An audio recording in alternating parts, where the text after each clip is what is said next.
मैं ज्योतिर्विद डॉक्टर गजेंद्राचार्य, प्रकाशक विशाल ज्योतिष कार्यालय 2037/3 बोध गया मठ बैजनाथा कमच्छा वाराणसी से यूट्यूब चैनल के माध्यम से अपने सभी सब्सक्राइबर लोग के लिए तथा संपूर्ण देशवासियों को ज्योतिष शास्त्र का विशेष ज्ञान प्राप्ति हेतु अपनी 25 रचनाओं में यह स्वर्णिम रचना बृहद ज्योतिष रहस्य है, जो कि 5151 पृष्ठों में शुद्ध हिंदी भाषा में 5005 कुंडलियों से युक्त 5 खंडों में विभक्त है।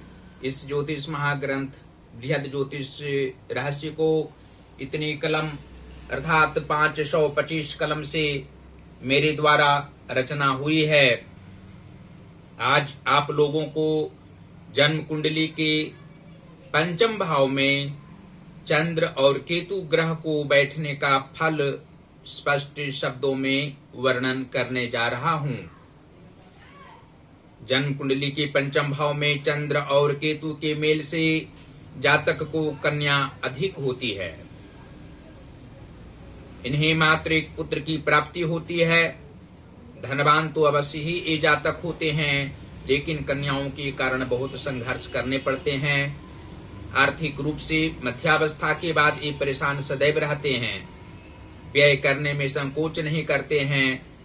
यहाँ तक कि इनकी लड़कियों की शादी में सुहृदजन देखने तक नहीं आते हैं। ऐसे स्वजन व मित्र इनको कष्ट दे जाते हैं और जातक सहनशील होते हैं, जिससे इनको मानसिक कष्ट अधिक नहीं होता है। ये दोनों ग्रहों के योग से पुत्र अवश्य ही योग्य एवं परिश्रमी होता है और इस जातक को वृद्धावस्था में सेवा तन्मयता से करता रहता है। पुत्र सुख के प्रभाव से आयु के 62वें वर्ष से सभी तीर्थों का भ्रमण ये जातक अपनी पत्नी के संग पूर्ण विश्वास के साथ करते हैं तथा उसके बाद धर्मार्थ सेवा में तत्पर हो जाते हैं और सभी कन्याओं को प्रतिभा संपन्न वर से विवाह कर उसके ससुराल सहर्ष भेज देते हैं। इनकी सभी संतानें अपने अपने विवेक से उत्तम कार्य ही करती हैं। माता पिता को आदर भाव देते हुए सब सुखमय जीवन बिताते हैं। जातक की मृत्यु पत्नी से 3 वर्ष पहले ही होती है। यदि यह कुंडली कन्या की हो तो प्रदोष व्रत 18वें वर्ष के उपरांत जीवनों पर्यंत उसे करना चाहिए। और यह भी स्पष्ट शब्दों में आप लोग जान सकते हैं कि जन्म कुंडली के एकादश भाव के स्वामी बुध ग्रह हों और विद्या भाव के स्वामी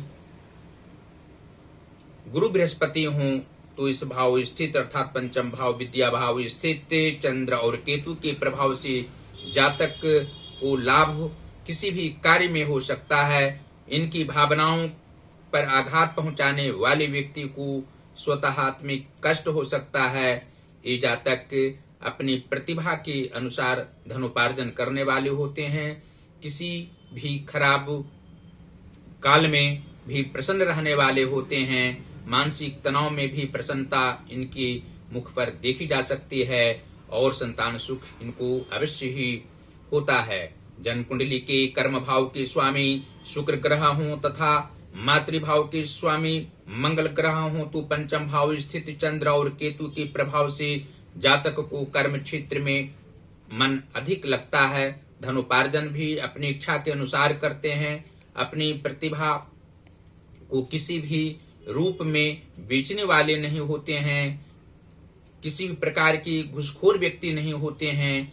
इनकी भावनाओं को समझने वाले सभी व्यक्ति नहीं होते हैं।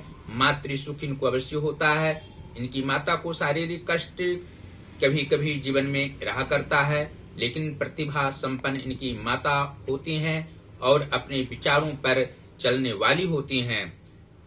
जन्म कुंडली के 9वें भाव के स्वामी मंगल ग्रह हों तथा द्वितीय भाव अर्थात धन भाव के स्वामी बुध ग्रह हों तो पंचम भाव स्थित चंद्र और केतु के प्रभाव से जातक का भाग्योदय मुख्य रूप से 27वें वर्ष में होता है। इससे पूर्व भी जातक धनोपार्जन कर सकते हैं। धनोपार्जन करने की इच्छा इनको अंत अवस्था तक रहा करती है और किसी भी रूप में जातक धन कमाने से पीछे नहीं रहने वाले होते हैं, ये परिश्रमी होते हैं, प्रयत्नशील। किसी भी कार्य में रहने से इनकी सफलता निश्चित ही प्राप्त होती रहती है।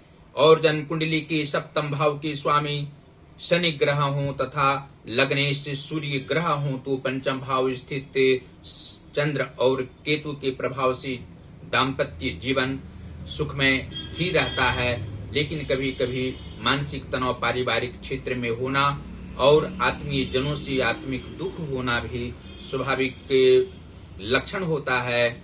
जातक की दीर्घायु अवश्य होती है, परिवारजनों के साथ रहने वाले होते हैं, बाहरी क्षेत्र में भी इनको प्रसन्नता प्राप्त होती है। जन्म स्थान से बाहर रहकर भी युवावस्था के उपरांत जातक परिवार जनों के लिए अच्छे विचारों से युक्त रहने वाले होते हैं।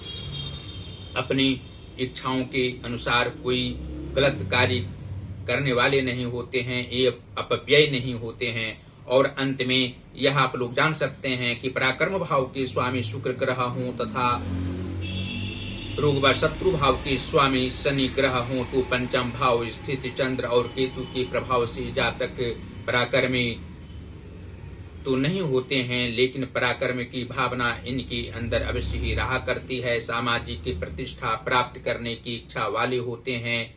जातक विवेकी होने के साथ साथ समाज सेवी विचारधाराओं से युक्त रहने वाले होते हैं। मित्र सुख प्राप्त ज्यादा इनको नहीं होना और मित्र पर विश्वास भी इन्हें कभी भी नहीं करना चाहिए।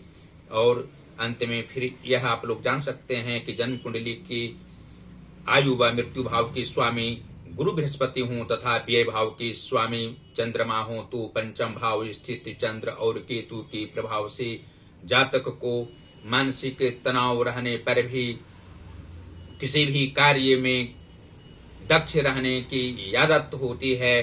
प्रतिकूल स्थितियों में भी शांति पूर्वक कार्य करने वाले होते हैं। ये अपव्ययी व्यक्ति नहीं होते हैं। धन का अपव्यय हो जाने पर भी मानसिक तनाव इनको नहीं होना स्वाभाविक लक्षण ज्योतिषीय दृष्टिकोण से स्पष्ट है। और जन्म कुंडली के नीच भावों में यदि शुभ व मार्गी ग्रह बैठे हों और उच्च भावों में अर्थात कुंडली के केंद्र में पापक ग्रह बैठे हों तो पंचम भाव स्थित चंद्र और केतु के प्रभाव से अवश्य ही कुछ शारीरिक परेशानी की सामना करनी पड़ सकती है। मानसिक तनाव भी हो सकता है और आर्थिक तंगी अकस्मात रूप से उत्पन्न हो सकती है। इसके लिए जातक को हनुमान जी की आराधना अवश्य ही करनी चाहिए तथा सोमवार को भगवान शिव की आराधना करने से उत्तम फल प्राप्त हो सकता है। शारीरिक मानसिक और आर्थिक परेशानी नहीं हो सकती है। केतु की ग्रह शांति तंत्रोक्त विधि से 17,000 ओम केम केतवे नमः इस मंत्र का करा देने से अवश्य ही जातक को शारीरिक मानसिक और आर्थिक कष्ट की संभावना किसी भी काल में नहीं रहेगी। और अंत में फिर आप लोग से हम यह अनुरोध करेंगे कि इस ज्योतिष महाग्रंथ बृहद ज्योतिष रहस्य को अवश्य ही अपने अपने घरों में मंगवाएं।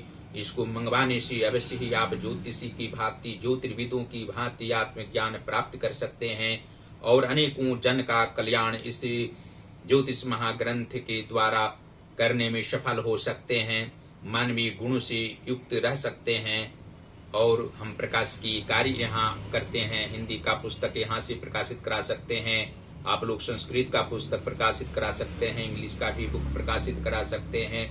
इसको संपर्क करने के लिए इस पुस्तक ग्रंथ को खरीदने 5 खंडों को खरीदने के लिए हमसे सीधा संपर्क कर सकते हैं। पहला संपर्क का नंबर है जो मेरा व्हाट्सएप नंबर है 94512287 और 47।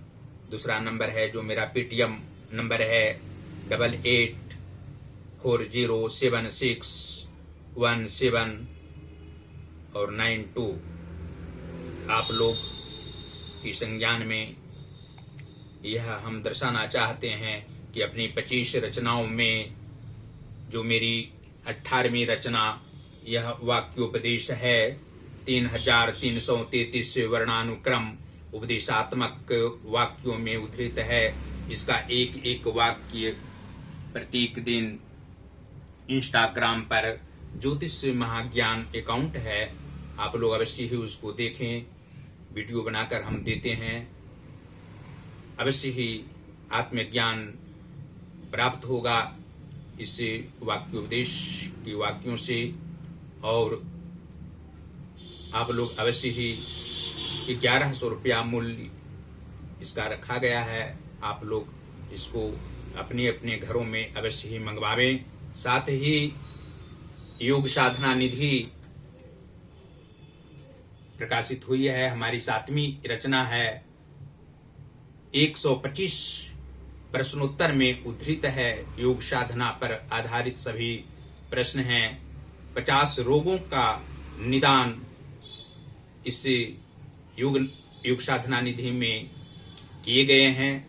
आप लोग अवश्य ही इस पुस्तक को खरीदें और इंस्टाग्राम पर वाक्य उपदेश के साथ साथ योग साधना निधि की एक प्रश्न प्रत्येक दिन इंस्टाग्राम पर हम वीडियो बनाकर देते हैं। आप लोग प्रश्न पढ़ें और उत्तर जानने के लिए अवश्य ही अपने अपने घरों में अपने अपने स्थान पर पुस्तक को मंगवावें और इसका लाभ आप लोग उठा सकें।